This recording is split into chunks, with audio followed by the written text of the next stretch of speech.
है, blessed is the one who finds wisdom.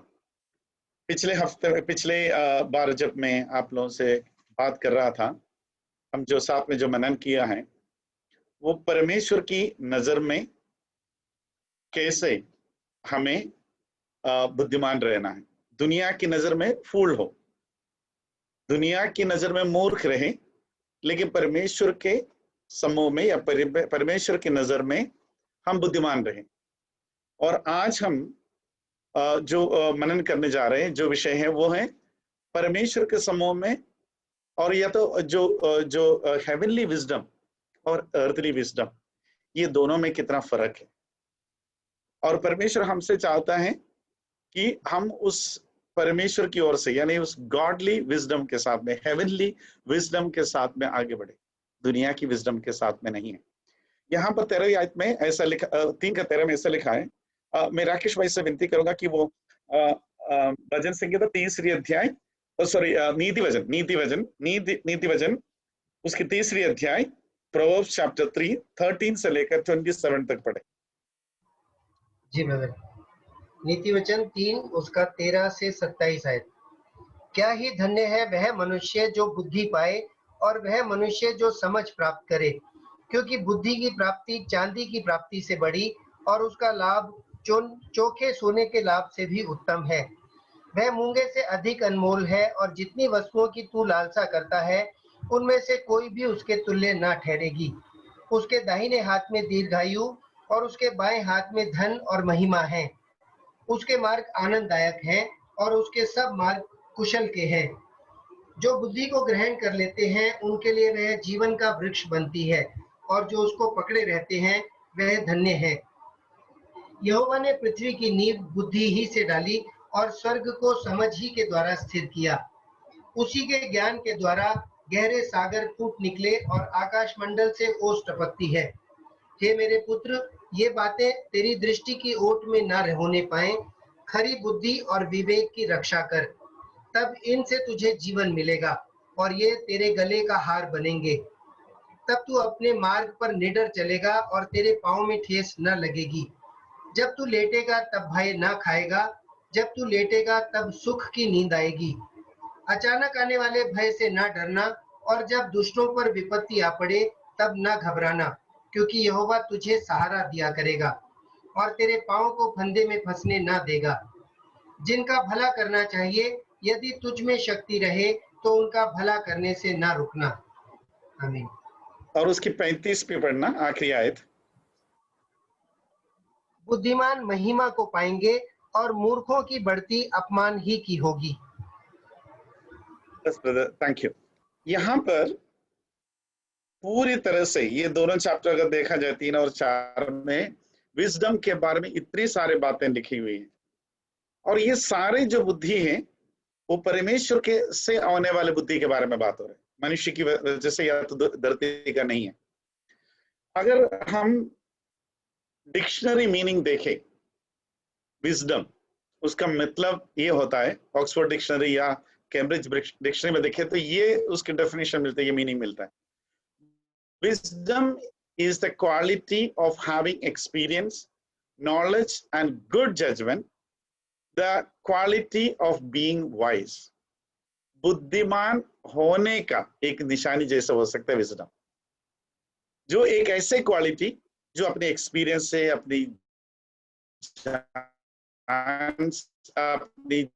जो ज्ञान है, जानकारी से, परिभाषा वो मुझे ज्यादा अच्छा लगा। Wisdom is the ability to make sensible decisions and give good advice because of the experience and knowledge that you have. यानी हमने जो कुछ एक्सपीरियंस लिया है या हमारे जो नॉलेज से जो एक्सपीरियंस है उसको इस्तेमाल करते सेंसिबल डिसीजन लेने के लिए जो एबिलिटी है उसको विजडम कहते हैं। ये कौन सा है परिभाषा है? दुनिया की विजडम की परिभाषा। और बिब्लिकली परमेश्वर की विजडम का क्या परिभाषा है हम उसको आगे देखेंगे। और जेम्स चैप्टर 1 उसके 5 उसमें ऐसा लिखा है, if any one of you lakhs wisdom you should ask God who gives generously to all without finding fault and it will be given to you. पर यदि तुम में से किसी को बुद्धि की गड्डी हो तो परमेश्वर से मांगे, जो बिना उलाहना दिए सबको उदारता से देता है, और उसको दी जाएगी। यानी जो उससे पूछे, अगर हमें बुद्धि की या विजडम की कमी है, बहुत सा ऐसे यानी जनरसली दे सकता है बुद्धि और ज्ञान, वो एक ही है जो परमेश्वर है, और वो हमको देंगे। अब हम देखते हैं कि अर्थली विजडम और हेवनली विजडम, ये दोनों में क्या अंदर है। हमने जो पहले पढ़ा वो जो है वो वर्ल्डली विजडम, यानी जो डिक्शनरी कहते हैं। अगर हम जेम्स चैप्टर 3 उसकी 13 से 16 तक पढ़े, उसमें लिखा है, who is wise and understanding among you, let them show it by their good life, by deeds done in humility that comes from wisdom। क्या लिखा है कि अपने कामों को अच्छे चाल चलन से उस नम्रता सहित प्रकट करे जो ज्ञान से उत्पन्न होती है। बाइबल में ये कहते हैं, बाइबल के हिसाब से, पवित्र शास्त्र के हिसाब से वो बुद्धिमान होता है, या तो उसी को विजडम कहते हैं जो नम्रता पूर्वक अपनी चाल चलन को उस तरह से चलते हैं, उसमें अपनी चाल चलन में नम्रता के साथ में प्रकट करते हैं।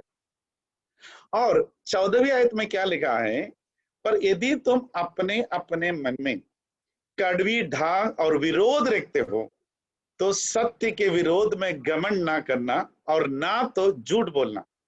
ये ज्ञान वो नहीं जो ऊपर से उतरता है, वरन ये क्या है, सांसारिक, शारीरिक और शैतानी है। इसका मतलब अर्थली विजडम और हेवनली विजडम की जो डिफरेंस है, यहां बहुत अच्छे तरह से याकूब ने कहा है।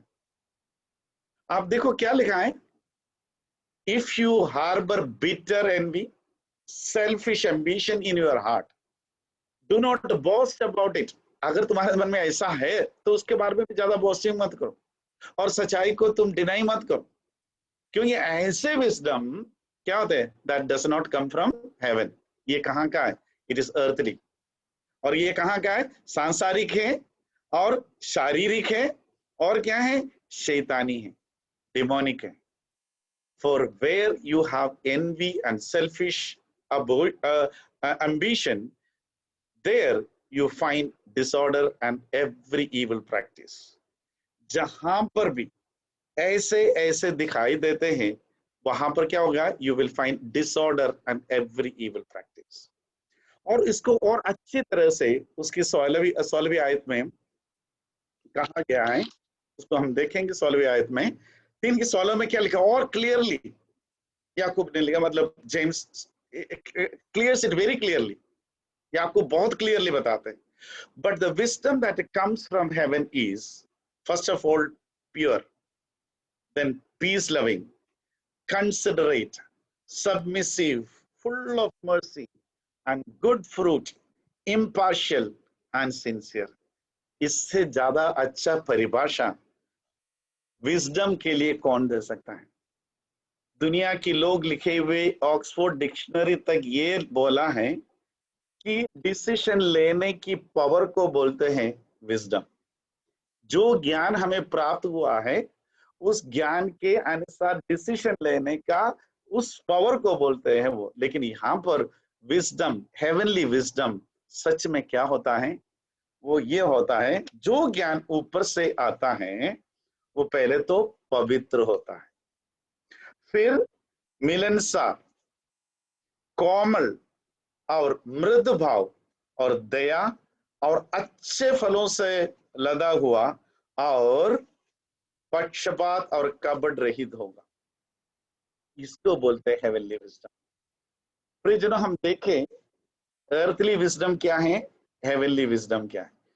और मनुष्य जो कुछ भी अर्थली विजडम से करने की कोशिश करेंगे, वो सब अपने स्वार्थ के लिए होगा, अपना ही फायदा ढूंढने वाला होगा, सेल्फिश एम्बिशन के साथ ही होगा। उनकी हार्ट में there will be selfish ambition in his heart.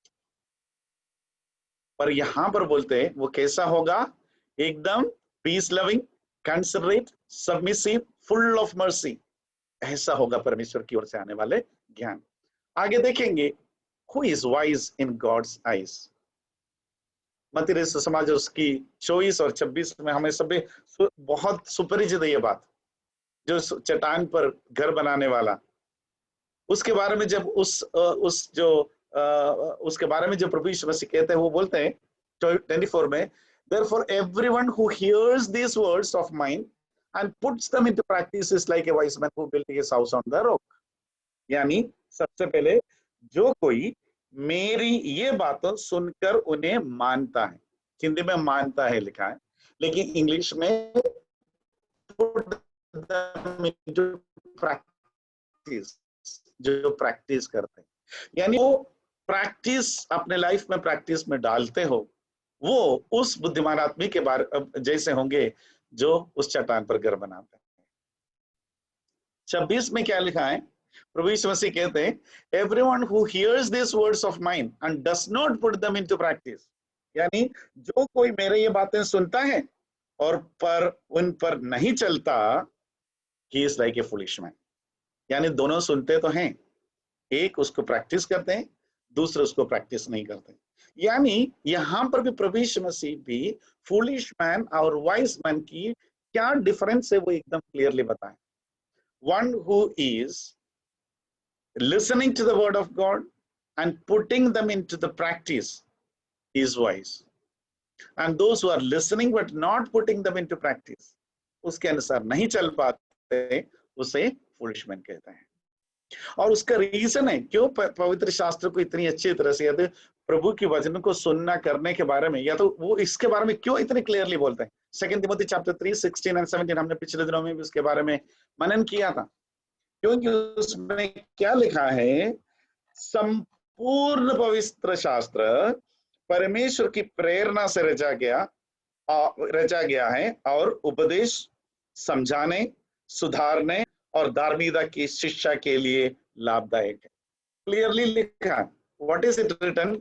All scripture is God breathed and is useful for teaching, rebuking, correcting and training in righteousness, so that the servant of God may be thoroughly equipped for every good work। हमें अच्छा काम के लिए, हमें एकदम equip बनाने के लिए परमेश्वर के वचन ही काम आने वाला है।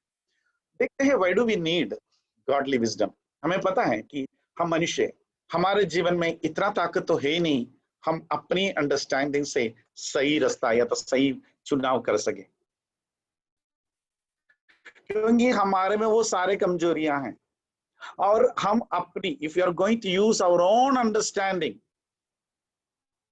We may be wrong in many ways, later it will be proven that आप गलत थे। So we need God's wisdom to help us make right choices और डिसीजंस। तो परमेश्वर की ओर से जो ज्ञान है, वो ज्ञान इसलिए जरूरी है ताकि हम सही निर्णय ले सके। अगर हम अपनी ही बुद्धि पर, दुनिया की ओर से जो बुद्धि है उस बुद्धि पर अपनी अंडरस्टैंडिंग से ऊपर से अगर करोगे, जरूर गलतियां हो सकता है। तो राइट चॉइस, राइट डिसीजन लेने के लिए हमें परमेश्वर की ओर से आने वाले उस बुद्धि की जरूरत है, क्योंकि heavenly wisdom is seeing our life through God's eyes, उसको बोलते हैं। सोलोमन ने खुद ये सबोधोपदेशक जब लिखा, उसके पहले लिखा कि वो सारी चीज, यानी इवन प्रोवर्ब्स में भी लिखा उन्होंने, इंट्रोडक्शन में, मेरे बाइबल में इंट्रोडक्शन में ऐसा लिखा है, यानी seeing our life through God's eyes, उसी को ही तब आपके जीवन में आनंद पूर्वक या तो राइट डिसीजन ले पाएंगे। देखिए हम, why do choices make a matter a lot? Choices क्यों इंपॉर्टेंट है? क्योंकि हम एक उदाहरण के रूप में ईव का लाइफ ले ले, हवा की लाइफ को ले ले, उन्होंने जो चॉइस बनाया और उसकी कॉन्सिक्वेंस क्या था? परमेश्वर ने उधर एक ही बात को बोला था, इस वाटिका में, एतन वाटिका की हर एक चीज तुम्हारा है, तुम उसमें से हर एक पेड़ से फल खा सकता है, सिवाय एक ही जो पेड़ है जो इस वाटिका के बीच में है, और उस फल को तुम्हें नहीं खाना है। सिर्फ एक, there was a choice to obey or disobey, और कुछ भी नहीं था। जैसे हम कुछ दिन पहले लेस्लवत से भी बात सुन रहा था, there was only one commandment in that time, only one commandment, not to eat that fruit. एक ही कमांडमेंट था। तो उनके पास ये चॉइस था कि उसको ओबे करे या नहीं ओबे करे, और ईव ने, हवा ने उसको डिसोबे करने का चॉइस किया। शैतान की बातों को उसको ज्यादा अच्छा लगा। उन्होंने बोला कि तुम मरेंगे नहीं, बल्कि जब तुम इसको खाओगे तुम्हारा आंखें खुल जाएंगे और तुम परमेश्वर के जैसे बन जाएंगे। बस उसने अपनी चॉइस बना लिया कि आई शुड ईट इट, मुझे इसको खा लेना चाहिए। क्या क्या हुआ उसके अंदर, नतीजा क्या हुआ? Lost the divine glory. जो परमेश्वर की जो तेज उन पर था वो चला गया। तुरंत उनको समझ में आए कि दे आर न्यूड, वो नंगे हैं, उनको समझ में आया। वो शेम उनके ऊपर आया। फिर परमेश्वर के समूह में आने का डर जाके छुप गया, डर आ गया।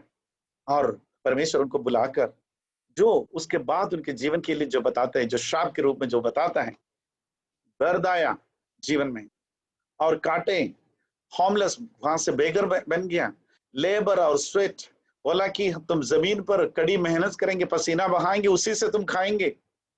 और आखिर क्या हुआ?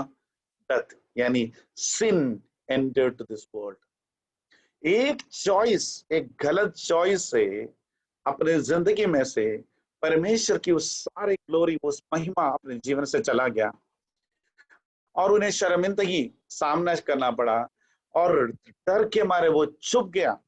और दर्द, पीड़ाएं और बेघर होना और फिर जिंदगी भर धरती में आना पड़ा। अभी तक कैसा था? एदन की वाटिका में इतने फल मूल थे, उसको खाकर आराम से रहना था। और आखिर क्या हुआ? सिन और डेथ। और सिन जिसकी एंड पेनाल्टी है डेथ, वो भी आ गया। इसका मतलब चॉइस बहुत इंपॉर्टेंट है।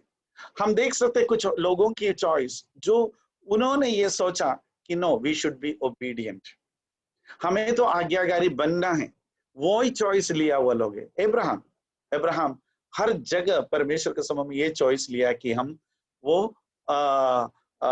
आज्ञाकारी रहेंगे। उनको अपने स्वजनों को छोड़ने के लिए, वो जगह छोड़ने के लिए बोला, तो भी उन्होंने वो सब छोड़ के आया। अपने एकलौते संतान को बलि चढ़ाने के लिए बोला, वो भी सुना। नोहा को बोला कि तुम्हें ऐसा जहाज बनाना है, और जो बारिश नहीं देखा, बाढ़ नहीं देखा, उसके बावजूद भी उन्होंने बनाया। मोसेस को जो बोला, गिडियोन को जो बोला, मेरी को जो बोला, सभी को जो आज्ञा, जो परमेश्वर ने बोला उसको उन्होंने कर दिया। They made a right choice to obey the God. और अदर साइड में हम देख सकते the people who choose to be disobedient, जैसे वो आज्ञाकारी ना बनने का चॉइस किया। ईव, लॉट की वाइफ, बोला कि पीछे मुड़ कर नहीं देखना, देखा और क्या हो गया। और शाऊल के बारे में हम देख सकते हैं, इजराइलिट्स के बारे में देख सकते हैं, अननियास और सफीरा के बारे में हम देख सकते हैं कि वो दे चोज, उनकी चॉइस डिसोबे करने का। और जैसे उन्होंने डिसोबे किया, उनकी चॉइस उनको लाइफ में क्या दिलाया हमें पता है। और इजराइल के बारे में देखा जाए तो कितनी बार उन्हें शत्रुओं के हाथ में दिया गया, कितनी बार कितने लोगों को एक साथ मार दिया गया, और 40 साल तक मरुभूमि में चलता रहना पड़ा। अनन्यास और सफीरा के बारे में मालूम है, तुरंत एक ही क्षण में उनकी मौत हो जाते हैं। और हम देख सकते हैं कि चॉइस, और ये विजडम कहाँ से आता है? ये विजडम आते हैं हेवनली विजडम से, परमेश्वर की ओर से जो ज्ञान है। और अब देखते हैं हम आगे, हम जो सोलोमन, जिसके बारे में हम थोड़ी देर बातचीत करेंगे, जो उनके, और जिसे दुनिया में वाइसेस्ट ऑफ वाइस कहते हैं, उनके जो विजडम के बारे में। और जब भी आज भी इंग्लिश में अगर सिमिली एक फ्रेज ही है, एज वाइस एज सोलोमन, यानी इतना बुद्धिमान व्यक्ति। उन्होंने परमेश्वर से पूछा, मुझे इस पूरे इतना बड़े एक राज्य को, जनता को चलाने के लिए बुद्धि चाहिए, सामर्थ्य चाहिए, बुद्धि चाहिए, और कुछ नहीं चाहिए। उन्होंने कोई धन दौलत पावर, कोई बड़े बड़े आर्मी को नहीं मांगा। ही आस्क्ड फॉर विजडम, और ईश्वर ने, परमेश्वर ने उनको बहुत ऐसे दिया। उनको विजडम के साथ साथ उनको धन दौलत सब कुछ दिया गया। अगर उसको अपन पढ़े उसकी 9 और 10वीं आयत में अध्याय को, 1 किंग चैप्टर 9 और 10 में पढ़े तो 10 में अपन पढ़ सकते हैं, देख सकते हैं कि उनको क्या धन दौलत दिया गया। तो सोलोमन उस गॉडली विजडम लेकर दुनिया की सबसे वाइसेस्ट मैन, सबसे बुद्धिमान बन गया। प्रोवर्ब्स जो है उसमें से मैक्सिमम उनके उनके द्वारा लिखा हुआ है। उसको पढ़ो कि ज्ञान ज्ञान ज्ञान ज्ञान ज्ञान की बातें करते हैं। और सबोपदेशक में आ गया तो वहां पर सब वैनिटी के बारे में बात करते हैं, व्यर्थ है, क्या क्या चीज है व्यर्थ है उसके बारे में बात करते हैं। लेकिन ये व्यक्ति, उन्होंने जो चॉइस बनाया उसको उनको क्या हुआ। So, or this wisdom turned into foolishness as he forsook God and served idols. इतना बुद्धिमान होने के बावजूद, परमेश्वर से इतने ज्ञान प्राप्त होने के बाद, पूरे दुनिया में मशहूर, अपने बुद्धि के द्वारा मशहूर होने के बाद क्या हो गया, एकदम फूलिशनेस हो उसने he turned into foolishness, मूर्खता में चला गया। परमेश्वर की दिए हुए वो सारे बुद्धि को उन्होंने नष्ट किया। And he served idols, मूर्ति पूजा में चला जाता है। एंड सोलोमन की लाइफ की एंड अगर देखा जाए, जो हमने एक बार पहले बाइबल स्टडी में रखा था, सेलेक्टिव डिसोबीडियंस, और उसमें चला गया, which led him to materialism, idolatry and intense hatred। उसके बारे में हम डिटेल में बाद में देखेंगे। उन्होंने उस परमेश्वर की ज्ञान खो बैठा दुनिया की ज्ञान में आके, और सेलेक्टिव डिसोबीडियंस, परमेश्वर की हर बात को डिसोबे करने के बाद हुआ। और वो क्या हो गया उसके लाइफ के में यहाँ पर थोड़ी देर बाद में देखेंगे। और Solomon became a tragedy in spite of his closeness with God early in his life। Life के शुरुआत में परमेश्वर खुद उनके सामने और प्रकट होकर उनको बुद्धि का देते थे, और ये ज्ञान सब कुछ उनको दे दिया, उसके बावजूद भी ended up in great sin। And there is no biblical record, Bible में इसे कहीं नहीं लगा है, या तो कोई ऐसा एविडेंस नहीं है सोलोमन ने एक बार भी अपनी गलतियों के लिए रिपेंटेंस या तो उन्होंने क्षमा याचना किया। हम देखते हैं उनकी लाइफ में क्या हुआ। 1 किंग चैप्टर 11 में देखें, उसमें पूरी उनकी उस क्या बोल सकते हैं कि जो जो गलतियां उन्होंने किया, जिसकी वजह से क्या क्या हुआ। देखिए चैप्टर 9 उसकी 2 से 5 तक देखे, हम परमेश्वर सोलोमन से कितना प्रेम करते वो दिखाते। Lord appeared to Solomon the second time, और उन्होंने प्रॉमिस करते हैं, उनको क्या प्रॉमिस करते हैं, I will establish the throne of thy kingdom upon Israel forever. देखो हमेशा हमेशा के लिए तुम्हारे सिंहासन को मैं यहाँ पर इस्राइल में स्थापित करूंगा। और खुद उनके सामने प्रकट किया उसी सोलोमन को। और 11वीं आयत में आए, क्या बोलते हैं वहां पर, उसकी 9 से 11 क्या लिखा है वहां पर, राकेश भाई पढ़ सकते हो, आपने निकाला हो तो। जी ब्रदर। किंग चैप्टर 11 उसके 9 to 11। तब यहोवा ने सुलेमान पर क्रोध किया, और क्योंकि उसका मन इज़राइल के परमेश्वर यहोवा से फिर गया था, जिसने 2 बार उसको दर्शन दिया था, और उसने इसी बात के विषय में आज्ञा दी थी कि पराये देवताओं के पीछे न हो लेना, तो भी उसने यहोवा की आज्ञा न मानी। इसलिए यहोवा ने सुलेमान से कहा, तुझसे जो ऐसा काम हुआ है और मेरी बंधाई हुई वाचा और दी हुई विधि से तूने पूरी नहीं की, इस कारण मैं राज्य को निश्चय तुझसे छीनकर तेरे एक कर्मचारी को दे दूंगा। बस देखिए उसकी 9वीं अध्याय उसकी 5वीं आयत में प्रभु बोलते हैं, I will establish the throne of thy kingdom upon Israel forever, हमेशा के लिए दूंगा। उसे परमेश्वर यहाँ पर बोल रहे, तुमसे छीन कर मैं किसी और को दे देंगे। और उसकी 31वीं आयत में देखे, 31 में, और हम देख सकते हैं कि किस तरीके से जो उसकी 31 में ऐसा लिखा है। अब उस 31वीं आयत पढ़िए ब्रदर। तब उसने यरोबाम से कहा, 10 टुकड़े ले ले, क्योंकि इज़राइल का परमेश्वर यहोवा यूं कहता है, सुन, मैं राज्य को सुलेमान के हाथ से छीनकर 10 गोत्र तेरे हाथ में कर दूंगा। देखिए इतना फर्क आ गया है, यानी डिसीजन, यानी परमेश्वर की ओर से मिला हुआ ज्ञान को इस्तेमाल नहीं करने से, आगे देखिए उसकी 4वीं अध्याय उसकी 29 में, God blesses Solomon. God gives Solomon wisdom and understanding exceeding much and largeness of heart. उनको इतना ज्ञान देते हैं उनको। और 11वीं आयत उसकी 14 आयत में देखिए ऐसा लिखा है, और 14 आयत को पढ़िए ब्रदर। 14 में क्या? 11 का 14। तब यहोवा ने एदोमी हदद को, जो एदोमी राजवंश का था, सुलेमान का शत्रु बना दिया। बस उसकी 23 भी। फिर परमेश्वर ने उसका एक और शत्रु कर दिया, अर्थात एलियादा के पुत्र राजोन को। वह तो अपने स्वामी सोबा के राजा हददेजेर को के पास से भागा था। बस हाँ इतना। अब देखिए यहाँ पर जिसने अपने ज्ञान से भरपूर करने वाला, यहाँ पर परमेश्वर ने सोलोमन को आशीष दे रहे 4वीं आयत में अध्याय में, लेकिन 11 में आ गया तो परमेश्वर वहां पर सोलोमन की अगेंस्ट में शत्रुओं को खड़ा रखता है, शत्रुओं को बनाता है। उसमें इंग्लिश में ऐसा लिखा है कि Lord stirred up an adversary unto Solomon. Hindi में ऐसा लिखा है यहोवा ने सुलेमान पर क्रोध किया और सुलेमान के शत्रु बना दिया, यानी उनके मतलब परमेश्वर ने खुद ही सोलोमन के अगेंस्ट में एनिमीज को क्रिएट कर रहे हैं, खड़ा कर रहा है।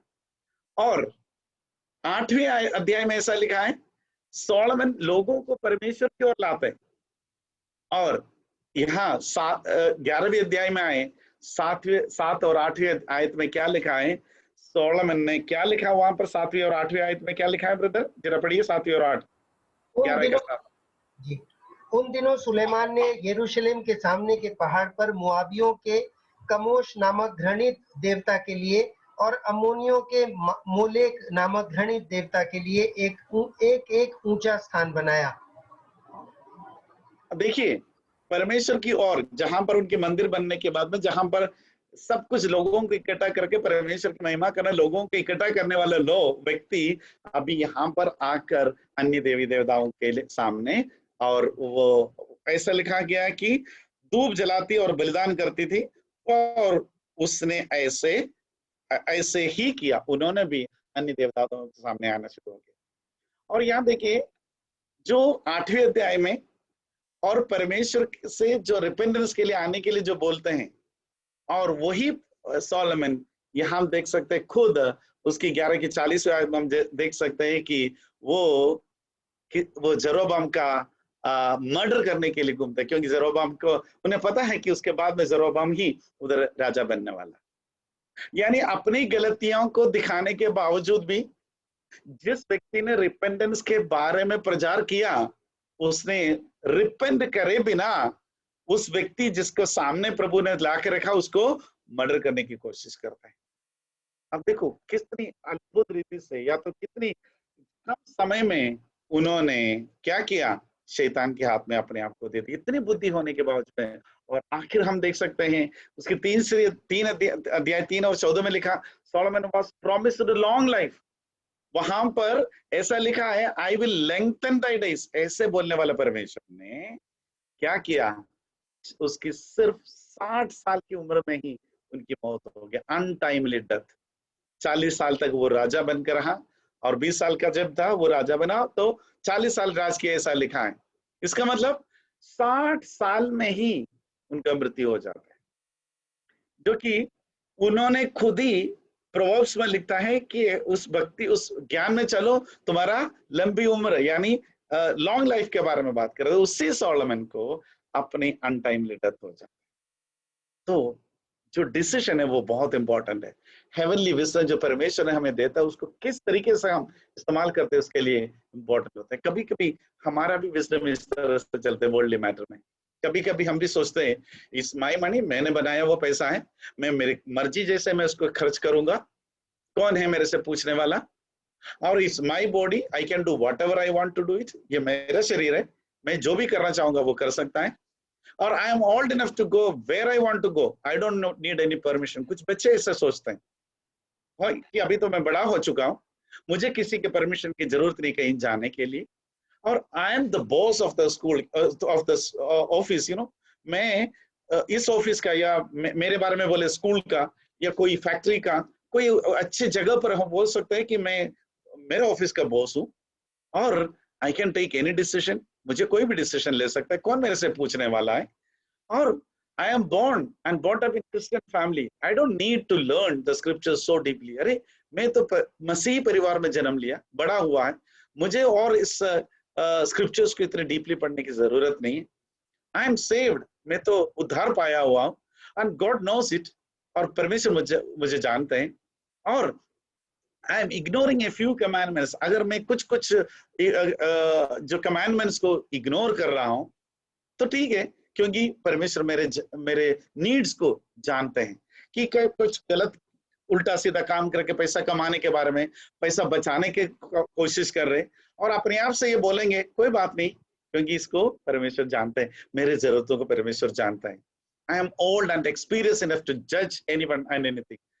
और कभी कभी हम ये सोचते हैं मैं तो इतना एक्सपीरियंस हो चुका हूँ, मैं किसी के बारे में भी कोई भी निर्णय ले सकता हूँ, यानी मैं इसको अच्छी तरह से समझ सकता हूँ, इनके इस चीज के लिए मैं सही निर्णय ले सकता हूँ, ऐसा हम खुद सोचते हैं। लेकिन ऐसा नहीं हो सकता, क्योंकि जब तक परमेश्वर की ओर से आने वाले ज्ञान उसको हम इस्तेमाल नहीं करते प्रार्थना के द्वारा परमेश्वर की इच्छा का, और what is his plan for us, what he wants in this matter, what decision he wants to take, उसके लिए थोड़ा सा वेट कर उस ज्ञान का, उस गाइडेंस का इंतजार करना जरूरी होता है। हम क्विकली इस हेवनली विजडम का कुछ कैरेक्टरिस्टिक्स को देखेंगे। सबसे पहले बात है, godly wisdom starts with a relationship with God. परमेश्वर की ज्ञान परमेश्वर के साथ एक रिलेशनशिप के साथ में शुरू होता है। प्रोवर्ब्स उसकी चैप्टर 9 और 10 में लिखा है, the fear of the Lord is the beginning of wisdom, the knowledge of Holi one is understanding. यानी परमेश्वर के साथ में हमारा जो रिलेशन है, उनके प्रति जो बाई है, वहां से ज्ञान की शुरुआत शुरू हो जाता है। इसका मतलब हमारे ज्ञान की शुरुआत कहां से शुरू होता है? परमेश्वर के साथ की जो रिलेशन के साथ। यानी हमारे godly wisdom largely depending on our deep relationship with God. Deep relationship with God means listening to him, learning from him. जैसे पिछले दिनों में पीटी एंगल ने हमें बता रहा था, learning from him, listening him, और ये सब कुछ आज कहाँ से मिलते हैं? स्क्रिप्चर्स में मिलते हैं, और प्रिय लोगों के द्वारा परमेश्वर की भेजे हुए वचन को हम तक पहुंचते हैं। तो उस डीप रिलेशन के साथ ही उस गॉडली विजडम का शुरुआत होता है। दूसरा कैरेक्टरिस्टिक्स होता है finding sufficiency in God alone. परमेश्वर में ही सब कुछ सफिशिएंट है, इस ज्ञान को, इसको समझना, इसको बोलते हैं हेवनली विजडम। 2 कोरिन्थियंस चैप्टर 3:5 में लिखा है, हम इसके बारे में हमने पहले भी मनन किया हुआ बात है, ये नहीं कि हम अपने आप से इस योग्य है कि अपने ओर से किसी बात का विचार कर सके, पर हमारी योग्यता परमेश्वर की ओर से है। Our sufficiency is from God. Matthew chapter 6:33 में क्या लिखा है? इसलिए पहले तुम परमेश्वर की राज्य और उसके धर्म की खोज करो, ये सब वस्तुएं, all these things shall be added to you. So सबसे पहले क्या करना पड़ेगा? Seek the kingdom of God and his righteousness. So finding sufficiency in God alone is the second characteristics of heavenly wisdom. और तीसरी characteristics क्या है? Ability to apply knowledge for good things. James chapter 4 उसके 17 में ऐसा लिखा है, इसलिए जो कोई भलाई करना जानता है और नहीं करता, उसके लिए ये पाप है। कितनी बड़ी बात है। If you know what is good, if you know what to do, what is the right thing to do, और उसको नहीं करते हैं तो भी क्या है? It is a sin. यानी heavenly wisdom का एक कैरेक्टरिस्टिक्स ये ability to apply knowledge for good, भलाई के लिए अपने ज्ञान को इस्तेमाल करना। अगर नहीं करेगा तो वजन के हिसाब से वो भी एक पाप में गिना जाता है। फोर्थ क्या है? कैरेक्टर इज ओबीडियंस, जो सबसे की कंपोनेंट है। हेवनली विजडम का सबसे की कंपोनेंट है ओबीडियंस, आज्ञाकारी बनना। फर्स्ट पीटर चैप्टर 1:14 क्या लिखा है? As obedient children, not conforming yourself to the former lust, as in your ignorance, but as he who called you is holy, you also be holy in your conduct. क्या लिखा है उसमें? आज्ञाकारी बालकों के समान अपनी अज्ञानता के समय की पुरानी अभिलाषाओं के सदृश ना बनो। तो हमें पुरानी जो बातें हैं, हम मसीह को जानने के पहले, वचन को जानने के पहले हमारे अंदर जो कुछ कमियां थे, वो सारे अज्ञानता की वजह से हुआ था। उस चीज को छोड़कर जब आप मसीह में आया, एक नया सृष्टि बन गया, उसको समझते हुए, और हमें क्या रहना? आज्ञाकारी बनकर रहना है। और ये है हेवनली विजडम का चौथी बात। और पांचवी बात क्या है? The knowledge that life is nothing without God. Knowledge, ये जो चीज को समझना है, ये जो जानकारी हमारे पास रखना है, परमेश्वर के बिना हम कुछ नहीं है। जॉन चैप्टर 15 और 5, और उसमें क्या लिखा है? I am the vine, you are the branches, he who abides in me and I in him bears much fruit, for without me you can do nothing. क्या लिखा है उसमें? मुझसे अलग होकर तुम कुछ भी नहीं कर सकते। ये एक सच्चाई को समझना, इसको बोलते हैं हेवनली विजडम। इसीलिए सबोपदेशक में Solomon vanity vanity vanity, worth ये वर्ड है, कितनी बार इस्तेमाल किया है।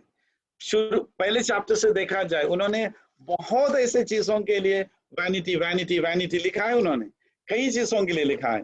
और हम देखें, उसकी शुरुआत में ही लिखा है, उसकी दूसरी आयत में लिखा है, व्यर्थ ही व्यर्थ, व्यर्थ ही व्यर्थ, सब कुछ व्यर्थ है।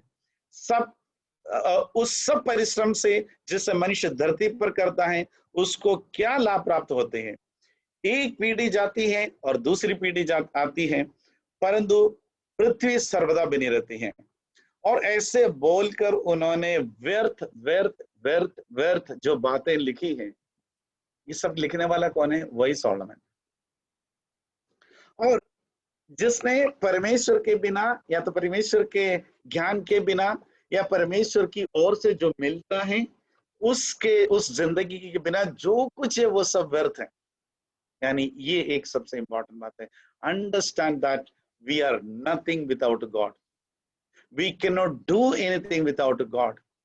ये एक ज्ञान हमारे पास रहना, ये एक जानकारी, ये जो एक परख हमारे जीवन में हमेशा बने रहना, उसको बोलते हैं हेवनली विजडम।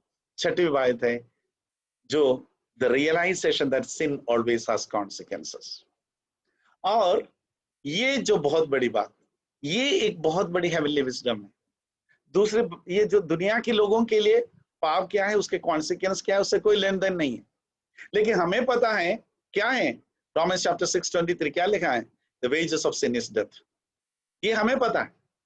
और सिन हैज कॉन्सिक्वेंसेस, उसके बारे में हमने देखा कि किसी का भी लाइफ ले लो, पूरी पवित्र शास्त्र में से कितने लोगों के लाइफ हम दे सकते हैं।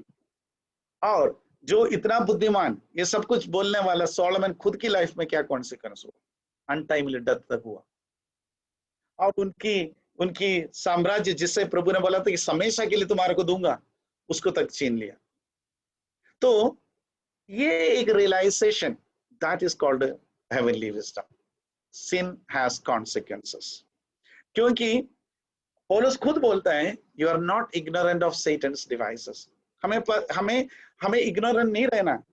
शैतान किन किन तरीके से हमारे साथ काम कर सकता है, हमें पाप की ओर ले जा सकता है और उस अनंत काल की मौत की ओर ले जा सकता है, ये इसके बारे में इग्नोरेंट नहीं रहना, ये एक कैरेक्टरिस्टिक्स है। पहली बात, sin has consequence, means realizing, understanding that the wages of sin is death, and also understand that we should not be ignorant about the Satan's devices. इसको बोलते हैं जो heavenly wisdom।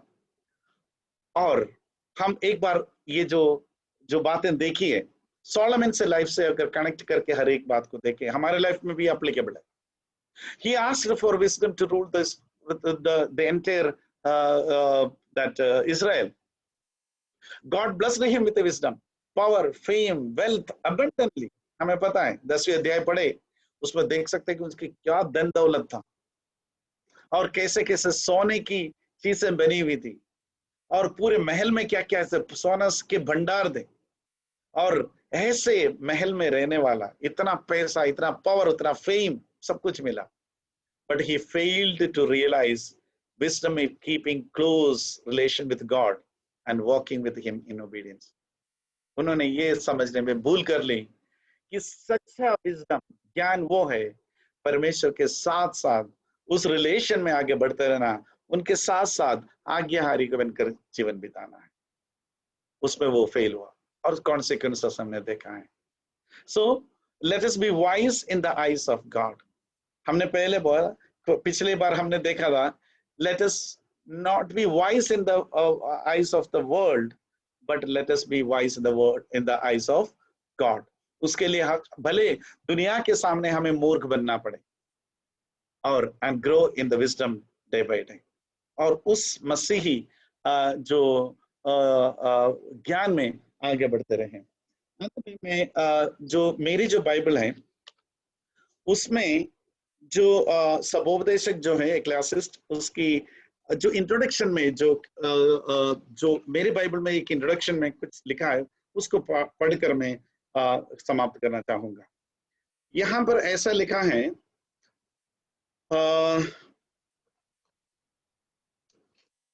The preacher, I mean Solomon, the wisest, richest, most influential king in Israel's history, looks at life under the sun and from the human perspective declares it all to be empty.